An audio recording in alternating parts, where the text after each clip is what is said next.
अस्सलाम वालेकुम।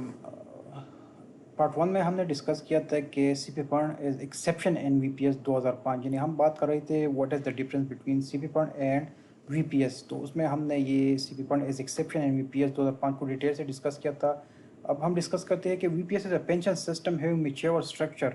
तो आप अगर वीपीएस का स्ट्रक्चर देखें ओरिएंटेड पेंशन स्कीम का, तो उसमें security exchange commission of Pakistan regulator है, और ये एक फेडरल एंटिटी है, सरकारी इदारा है, और इसकी अगर आप देख ले तो क्रेडिबिलिटी ये पूरी पाकिस्तान के जो स्टॉक मार्केट है और जो डॉक्यूमेंटेड इकानमी है, आपका कॉर्पोरेट सेक्टर है, सारे के सारे ये मैनेज कर रहे हैं और ये उनका रेगुलेटर है।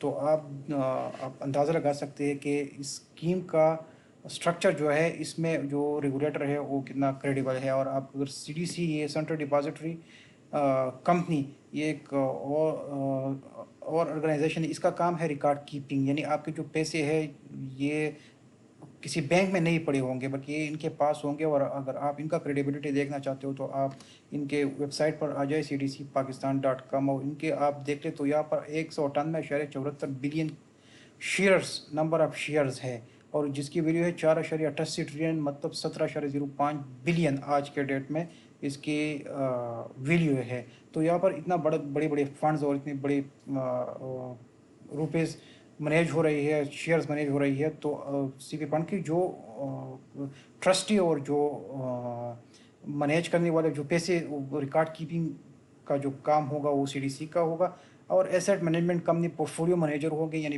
आपके बिहाफ पे जो पैसे इन्वेस्ट करना है, एम्प्लॉय के बिहाफ पे जो पैसे इन्वेस्ट करना है मार्केट में, तो इन लोगों का काम है। ये 1984 कंपनी एक्ट्स के अंदर बनी हुई, ऑर्डिनेंस के अंडर बनी हुई कंपनीज है, और इनका इनमें प्रोफेशनल लोग हैं, इनका काम ही यही बिजनेस करना है, समझती भी है, और स्पेसिफिकली इन चीज़ों के लिए बनी हुई है।